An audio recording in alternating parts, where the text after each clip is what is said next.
where we meet Peeves the Poltergeist, and he's throwing walking sticks and tennis balls at all of us, and I'm going, Peeves, stop it at once!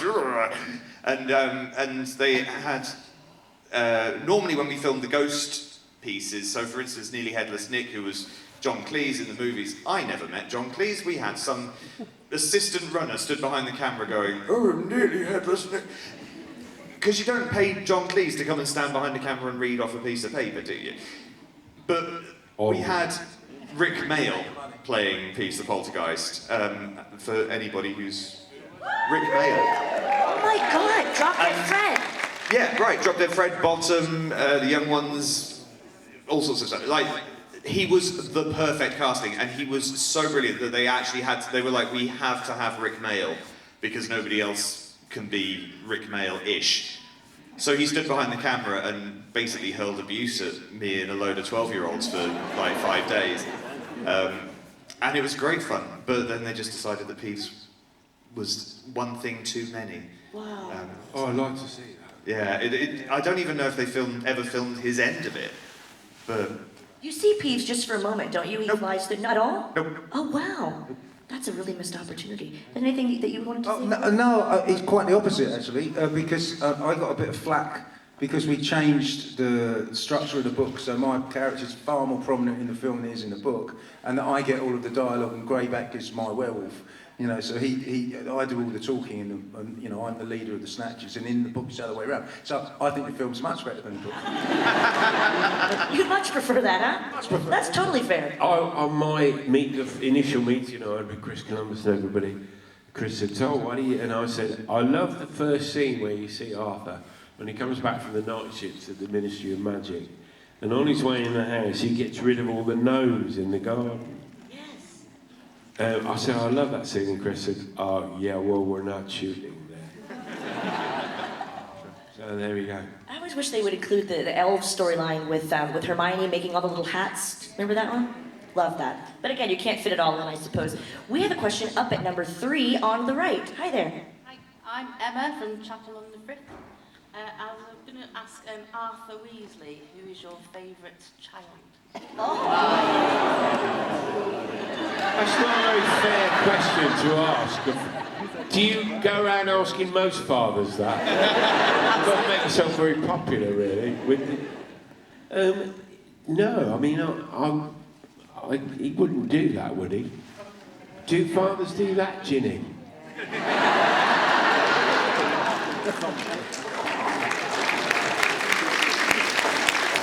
Love her. We had her at Comic-Con. She was absolutely lovely. What a gorgeous gal. We have a question here from this lovely lady at microphone 1. Hi. So if there was a creature from the magical world that you could have as a pet, which one would it be? I'd have a niffler. Or Grawp. Where would you put him? Anywhere he wanted to go.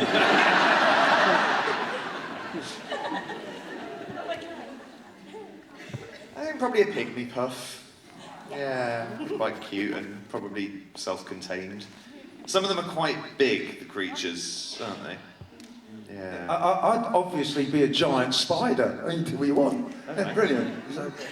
Chris, it's such a practical choice. You're thinking of your story. Yeah, right. Well, I've got 2 horses and 2 dogs, and anything bigger than a dog is a pain in the backside. Horse.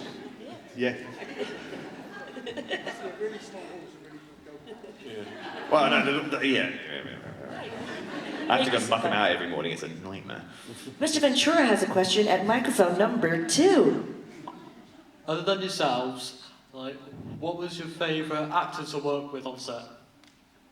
The one you're working with at that moment, for me, I don't really... Favourites, people talk about favourites a lot. I'm not really very good at favourites because I don't think they're very good for me. Because you're always sorting and grading and kind of preserving. It's like you're turning your brain into a museum. You go like, what's your favourite? Oh, wait a minute. Oh, yeah. And then you go, actually, it isn't my favourite anymore. So it was always whoever I was working with at the time, and still is. And the good thing is, with Potter, you were always working with somebody really cool and different and amazing. Like, there was never a day where you turned up and went, well, it's just me today. Yeah, that was great about, you know, the cast members that joined. You know, you go like, who's going to be in? He'd be like, it's David Thewlis, Nick Moran, Jim Broadbent, and they just keep bringing these people out. Big guns. We did the scenes in the Ministry. There were so many amazing actors, Peter Mullen and Imelda Staunton. And I was trying to do a thing where everyone should bring their awards in, like to go, because there was a couple of Oscars, a couple of BAFTAs, and a couple of Tony Awards. You know. Apparently there was a club somebody set up for actors with children who didn't get a part in Harry Potter. As a kind of support group, you know. Why aren't you in Harry Potter, Daddy? Well.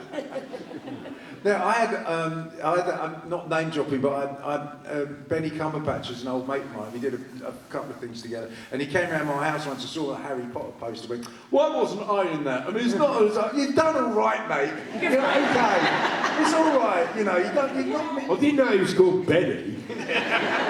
So he's yes. And then he went, no, I suppose so. Yeah, I mean, yeah, and James McAvoy, they didn't have him, or Tom Hardy didn't have him either. No, we've all done all right. Like they needed a pat on the back.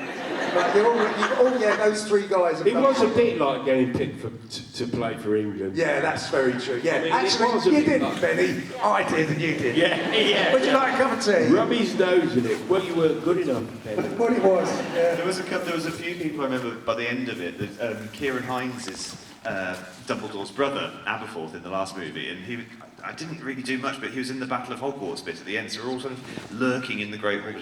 And he's there, he's got this enormous grey wig on and this enormous beard that's like sort of up to here. You basically just see his eyes. He's like, I don't know why I'm here. They could have got bloody anybody to do this part. They're paying me a fortune. I've got so much makeup on, so much prosthetics, I've got this beard. There was a lot of hanging around in the final battle. And Clémence Poésy said that we were extras with trailers. Yeah. Trailers, a big caravan, you know.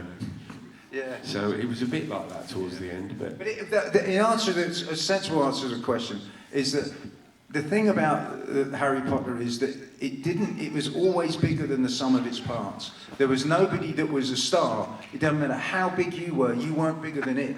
If you were Kenneth Branagh, if you were Gary Oldman, it didn't matter. You weren't as big as this. I remember saying to Helena about she was, you know, this is the biggest film I've ever had anything to do with. And I was like, what about Sweeney Todd? What about, oh, that's nothing, darling, this is huge. So everybody was so respectful and humbled by how big it was. There were no egos. And no disrespect, one of the other things that JK insisted on is because it was British actors, you didn't have American stars coming in with their entourage and their agents and their big egos and my client gets a bigger trailer than yours and all this. There wasn't any of that. The star of the show was the story.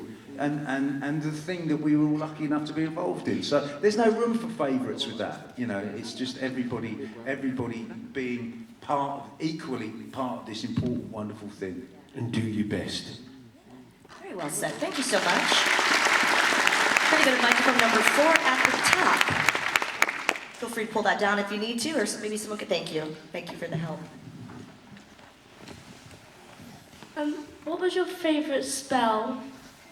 All of you.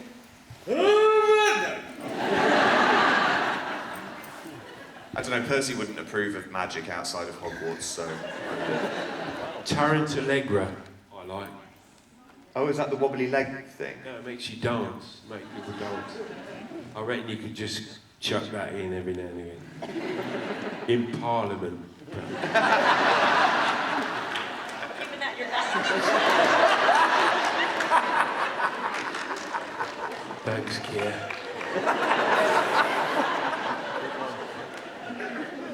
Oh, I'm sorry, Mark Williams for Prime Minister. That's his name. Yes,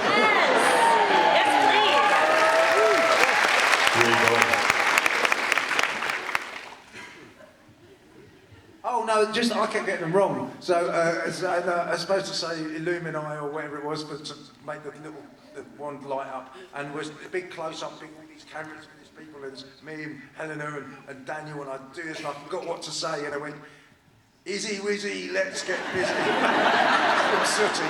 I bet you were popular. Sorry everyone, I just forgot the spell. You know, so yeah, I wasn't particularly good at that. Close enough. Close enough. Talking about forgetting things, it's not about Harry Potter this, but I've got to tell you the story. I was in a film called Tumbledown, which was about the Falklands Battle of Tumbledown, and we were soldiers, and me and this guy Tam Dean Byrne were buddied up, so we had to do the fighting together and you cover each other. And you're supposed to say, if you gun blocks, you're supposed to say blockage and hit the deck, and your mate covers you. Anyway, Tam, because we were firing blanks, you know, they sound like real bullets. Anyway, Tam Dean Byrne's gun blocks, and he's like, ah! And he goes, bang, bang!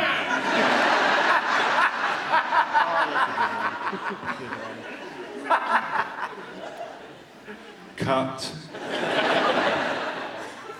We've got a question all the way up at the top here. Microphone 3 on the right.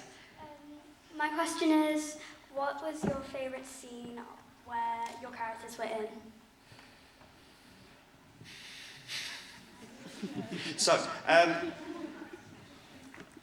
again, like Mark said, it's so hard to pick favourites. And every time, and it is a question we get asked a lot, I think, isn't it? What's your favourite scene? And I always pick a different one. But for me, I think, selfishly, I enjoyed the bit where Percy's the centre of attention, which is the bit where he takes the first years up to the Gryffindor common room in the first movie. But there was a bit right at the end of that scene. That was where we met Peeves the Poltergeist along the way. That got cut, and then you get to the fat lady, you end up in the dormitory, and then there was a tiny little bit at the end of that. So I think I say something about where the dormitories are and that the belongings have already been brought up, and then it kind of sort of fades away into a next scene. But there was a bit right at the end of that scene in the script where I said, has anybody got any questions? And Neville Longbottom puts his hand up and says, yeah, have you seen my toad? And I have to put my hand into my robe pocket and pull out Trevor the toad, facing the camera. Real toad, cane toad, like this big, horrible thing.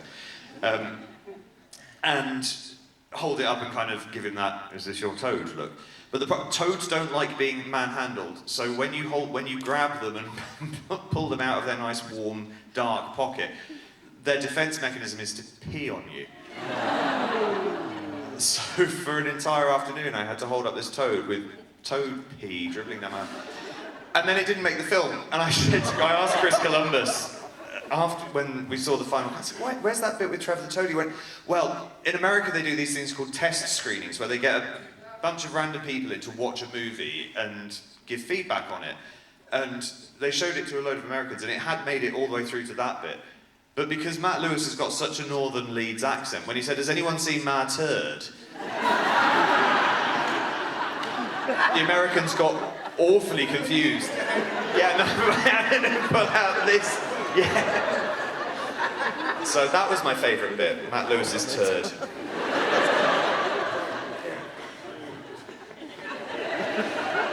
I've never heard that, that's excellent. Not my favourite, but I very much enjoyed flying. Because you are actually flying, obviously. Which was brilliant to do. Was it uncomfortable by the time you got to it? It is pretty uncomfortable, but there are ways of dealing with it if you're an expert flyer. You have to sit into the harness and kind of grind yourself into it. 2 pairs of pants when I did it, I said. Yeah, that helps.